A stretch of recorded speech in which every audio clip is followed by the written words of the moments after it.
Salut les stratoniens, salut à tous, j'espère que vous allez bien. On est parti pour une nouvelle vidéo d'analyse technique sur le marché des cryptos. On va parler du BTC, l'Ethereum, l'indice du dollar bien évidemment et 2-3 altcoins, les liquidités, etc. Comme d'habitude, je vais vous expliquer pourquoi je pense qu'on va pouvoir dump à partir de la zone où on est actuellement. Encore une fois, c'est uniquement mon avis. J'ai holdé encore tous mes shorts. On croise les doigts, je vais vous montrer des nouveaux shorts qu'on peut potentiellement prendre. Et puis voilà, j'espère que cette vidéo vous plaira. On est tout de suite parti. Crypto, million. Crypto, million.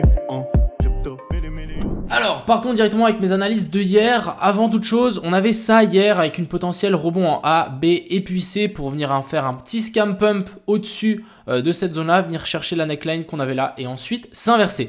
C'est exactement ce qu'on est venu faire. Vous voyez qu'on a eu le joli petit rebond qui est venu récupérer parfaitement la ligne que j'avais notée à l'avance et après on a directement une belle réaction. On est venu rechercher une mèche en plus au-dessus de cette zone-là.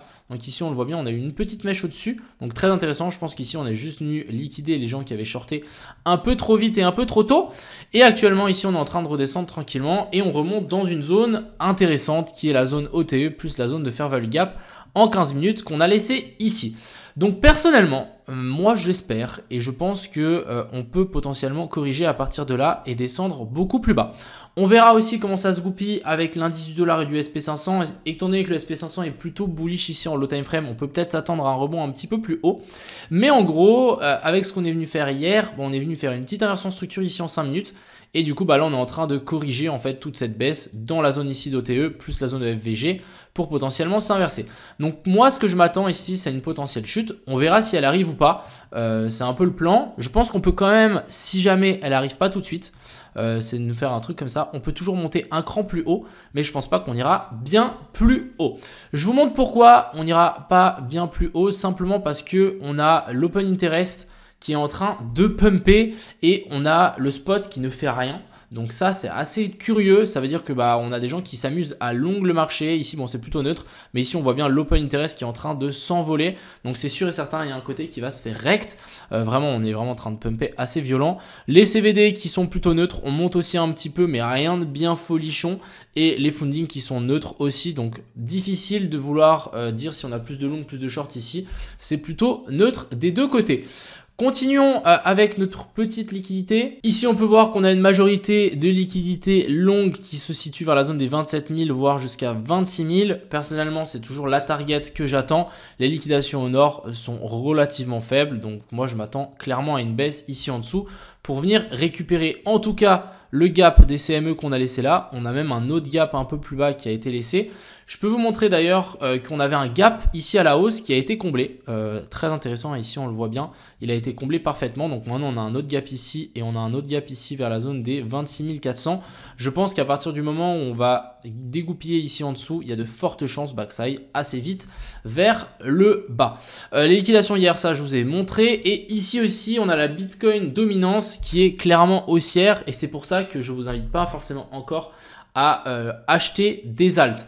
Encore une fois, je l'ai dit dans le passé que c'est bien de faire du DCA. Oui, c'est bien de faire du DCA maintenant, mais acheter des alts et en une fois, c'est pas le bon moment. Je pense qu'il faut vraiment attendre que la dominance du Bitcoin se calme avant de potentiellement commencer à vraiment se concentrer sur des altcoins. Donc là, le Bitcoin peut encore largement pumper et les alts peuvent vraiment encore se faire déchirer. Donc c'est pour ça que c'est plutôt, c'est beaucoup mieux de shorter les alts tout simplement.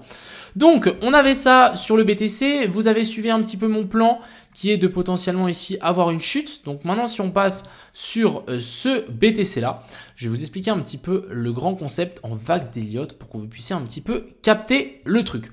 Donc en gros la target clairement c'est la zone d'OTE de tout ce mouvement qui se situe ici vers la zone des 22 000 à 19 000. Ça serait la target parfaite pour le BTC. Ensuite ici, qu'est-ce qu'on est venu faire? On est venu faire une jolie petite correction. Donc ici en 1, 2, 3, 4 et 5. Je ne prends pas la mèche ici parce qu'elle n'est pas sur le spot. Sur le spot, on s'arrête là. Donc en fait, en gros ici, vous avez une correction en 5 vagues. Ici, on remonte en A, B puis C. Donc on corrige ces 5 vagues avec une ABC plus un swept du numéro 4. Donc c'est très très baissier.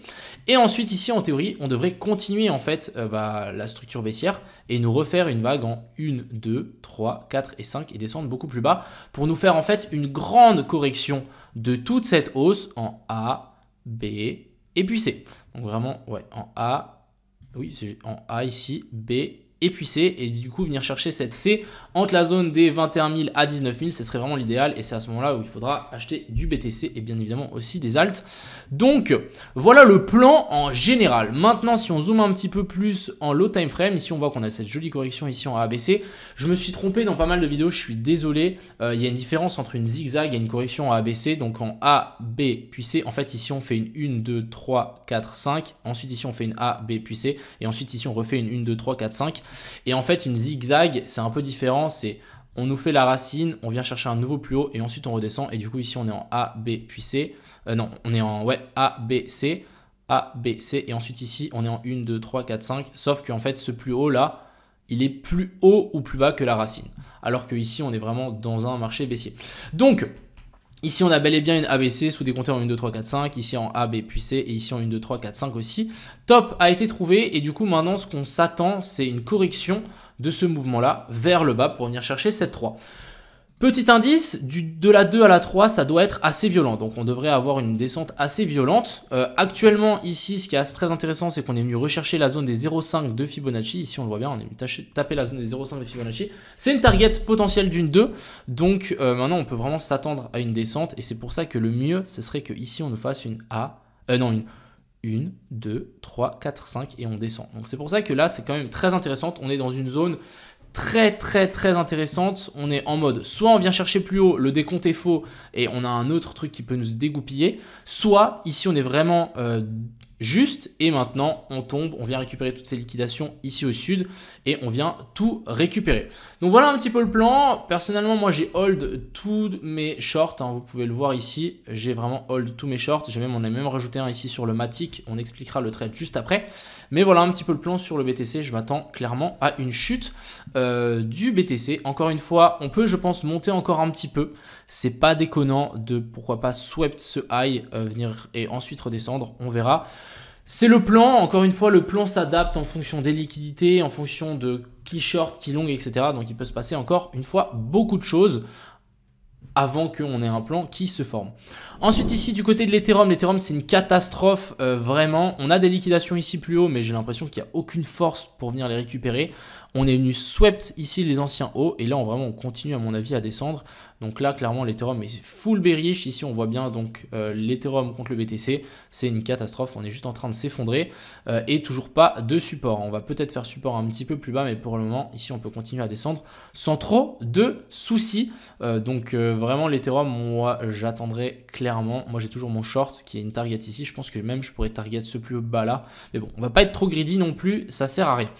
Continuons, ici on a l'indice du dollar qui est en train un petit peu de corriger, donc pour le moment c'est pas du tout bearish. Si par contre on arrive à faire une clôture ici en dessous, ça sera extrêmement bearish. Si vraiment ici on nous fait vraiment une descente, clôture ici en dessous, là on aura une inversion de structure après une recherche de liquidité là-haut, ça peut être super bearish. Mais pour le moment je pense qu'on peut largement faire un rebond ici et continuer à push jusque dans les zones de fair value gap ici au nord. On a le SP500 qui est dans une zone critique, on a cette trendline plus ce support. On est vraiment à la croisée des chemins. Maintenant, à voir, est-ce qu'on va avoir assez de force pour venir chercher un nouveau plus haut au-dessus de ça ou on va simplement s'inverser et pas réussir à faire un nouveau plus haut, venir ici et descendre beaucoup plus bas ou même faire un truc comme ça, ce qui serait vraiment plutôt baissier. Donc pour le moment, SP500 plutôt baissier, hein, on va pas se mentir, on fait des plus bas, toujours plus bas.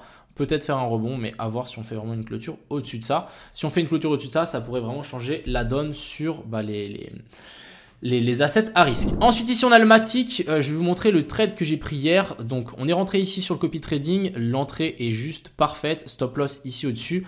On target les plus bas, hein, vraiment les derniers plus bas qu'on a laissé ici. Donc la zone d'équal low qu'on a laissé là, ça nous fait un 12R, donc celui-là je vais clairement le hold. Donc pourquoi j'ai pris short? Simplement parce qu'on était venu chasser au-dessus de ça. La target de cette A, B et puis C, c'est la zone des 161,8. On est venu parfaitement toucher cette zone-là. Et ensuite ici en low time frame, qu'est-ce qu'on peut voir? Donc vraiment j'ai tiré deux lignes pour prendre mon trait, pour prendre mon short. C'est que ici on a fait une chasse. Vous voyez ici on a fait une petite chasse au-dessus de ça. Et ensuite après cette chasse, on est venu faire une clôture sous le dernier plus bas. Donc ça encore une fois c'est le scénario que je vous ai montré hier. Petit rebond et ensuite ici on a chuté plutôt violemment. On a une bad news aussi qui arrive en même temps, donc c'est pour ça qu'on a chuté autant vite. Pour le moment, on est en train de faire un support sur cette trendline, mais personnellement, je pense qu'elle ne va pas tenir. On peut peut-être faire un petit pump vers le haut ici, mais pour le moment, ça reste full baissier. Ensuite, ici, on a le TRB, même chose. Je vais clairement hold. Je pense qu'ici, il ne faut pas avoir peur à un petit pump. Vous voyez que là, on est en train d'un petit peu de latéraliser. Pourquoi pas faire un petit pump, récupérer ce qu'on a laissé ici, taper dans la zone de FVG et ensuite descendre. Ça nous fera un super Judas swing. Donc là, il ne faudra vraiment pas avoir peur de laisser tourner le short si vraiment on remonte. Par contre, si vraiment on commence à latéraliser ici et on fait une clôture au-dessus de la zone de fair value gap, là c'est plutôt mauvais signe, mais un petit rebond ici me choquerait pas du tout. Ensuite ici on a le DYDX qui continue sa potentielle chute. On a eu un petit rebond normal, on est venu récupérer des liquidités, donc petit rebond. Par contre on voit bien que c'était juste pour venir chercher des zones de fair VG, on est passé par-dessus ça mais aucune clôture, donc c'est full baissier. On va le hold clairement. Target bien évidemment ce double lot ici. J'ai juste envie de tirer un Fibo d'extension de cette A à B à C pour voir jusqu'où on est monté. On est venu chercher la zone des 100. Je rappelle, une target d'une correction A, B puis C, c'est les 100, 123 et 161,8. Donc là, on est bien venu taper les 100 et ça a réagi directement, donc très bien. Ensuite, ici, on a le FTM qui nous a mis un peu à l'envers. Moi, le FTM, je l'attendais un peu plus haut. Malheureusement, on est juste venu chasser ça. Donc, un peu le seum. Par contre, ici, on est venu faire un boss. Donc, qu'est-ce qu'on est venu faire ici? Chasse des liquidités ici au nord, plus ensuite une inversion de structure. Donc là, si on nous fait un petit rebond, ça peut être assez intéressant de trouver un short. Après, je mettrai vraiment mon stop loss beaucoup plus large, étant donné que on n'est simplement pas venu chercher la zone OTE. On est quand même venu chercher la zone des 0,5, mais c'est pas suffisant. J'aurais vraiment voulu avoir une touchette ici de la zone des 0,62, mais bon, on n'a pas eu ça, donc on va faire avec. Ensuite, ici, on a le Solana. Beaucoup de gens veulent shorter Solana. Donc ça, c'est le scénario que je vous avais montré hier. Plutôt encourageant. On a le même scénario que sur le Matic. On nous fait un top. Déjà, avant de parler en low time frame, on est dans la zone ici de fair value gap. Le seul bémol ici que j'ai un peu avec le Solana, c'est qu'on n'est pas venu chercher ce plus haut là et les zones d'OTE sont bien plus hautes. Donc, on peut se retourner à partir de là, mais on peut largement encore monter. Donc pour moi, si je voulais short le Solana, je ne mettrais pas une position très très grande. Après, ici en low time frame, on est venu faire quand même quelque chose d'intéressant. On est venu swept ici le high. Ensuite ici, bon, on a chuté tranquille. On est venu faire de nouveau un swept ici. Et ensuite, après, on est venu faire une clôture sous le dernier plus bas. Donc on nous fait un joli petit rebond, récupérer les liquidités. Et ensuite ici, en potentiel, on short. Donc c'est pour ça que j'ai mis mon stop loss là. Pour les gens qui sont en short sur le Solana, ne soyez pas surpris si on push plus haut. Moi, je ne l'ai pas pris ce short, mais soyez vraiment pas surpris si on monte plus haut. Après, ce short là est complètement viable et on peut largement se prendre une méga bougie rouge d'un moment à l'autre. Ensuite ici, on a le AAV qui malheureusement n'est pas venu récupérer donc cette zone d'équal low. Vous voyez qu'ici, on avait une petite zone d'équal low qui est toujours intacte. On n'est pas venu les chercher après une méga mèche, donc ici toujours pas d'inversion structure. Mais l'objectif, ce serait de récupérer ça et de potentiellement essayer de trouver un short là-haut pour bien évidemment target ces lots-là. Je rappelle encore une fois que les alts ne sont pas bullish encore, donc pourquoi pas encore une fois nous faire un nouveau plus bas et récupérer en fait ces highs serait vraiment très très clean et très très cool pour un short. Ensuite ici on a le Link qui lui est venu récupérer donc 2 highs, donc ça c'est très très bien. Ensuite ici, qu'est-ce qu'on vient nous faire? On vient corriger un petit peu. On n'a pas forcément d'inversion de structure ici sur le sommet, mais on peut toujours essayer de trouver une continuation de structure vers le bas. Donc ici, qu'est-ce qu'on est venu faire? On est venu nous faire une petite... Il y a des débutants qui vont dire « Ouais, on a fait un cossé boss, mais ici, c'est pas clean. Hein. Il nous aurait fallu un truc comme ça, genre direct. Mais finalement, on n'a pas du tout. Donc là, petite chasse hausse au nord. Maintenant, ce qu'il nous faut, c'est simplement attendre un boss. Si ici, on arrive à avoir un boss, donc une clôture sous un dernier plus bas, là ça pourrait être intéressant de shorter avec un stop loss juste ici au-dessus. Après encore une fois, je me méfierais un petit peu étant donné qu'on peut monter encore un petit peu plus haut, donc j'attendrai, mais le Link commence à être assez intéressant. Si vraiment on a une inversion de structure vraiment clean, ça peut être super sympa. Et ensuite ici on a le RNDR, donc RNDR on est monté, hein, je rappelle, on descend en ascenseur, on monte en escalier. On est venu chasser donc ce plus haut là, très bien.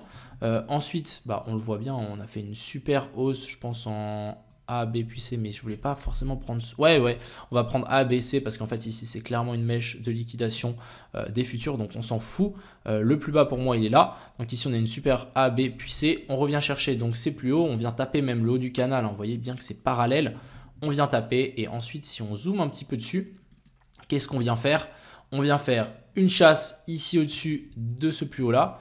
Ensuite ici on confirme, on vient rechasser au-dessus de ce plus haut là et là on est en train de s'inverser. Donc pour le moment on n'a pas de pattern, on n'a pas quelque chose de vraiment clean pour pouvoir shorter. Mais si vraiment on casse ici en dessous et on fait un truc comme ça pourrait être assez intéressant de shorter. On peut toujours venir chercher encore un coup à mon avis plus haut, mais je n'y crois pas trop. Donc vraiment à surveiller, j'ai pas forcément de short. La structure ici est un peu compliquée à mettre en place, je vais pas vous mentir. On peut aussi avoir un truc comme ça, donc une A, B, puis C, avec ici on vient refaire un boss, ici on recorrige en A, B, puis ici on va chercher un peu plus bas, et ensuite ici on push. Donc ici encore une fois, méfiance, on n'a pas de vraie structure de top, donc pour le moment moi je l'observe juste du coin de l'œil. Voilà un petit peu ce que je voulais vous dire aujourd'hui pour ces alt SBTC. Encore une fois, compliqué à vouloir ici trouver une direction. On peut peut-être ici matérialiser un tout petit boss, mais vraiment je suis pas du tout fan. Donc soyez pas surpris si on vient mécher un petit peu plus haut, ce serait pas dans le plan. Si on vient en mécher, c'est simplement un mouvement de manipulation pour récupérer des liquidités au nord.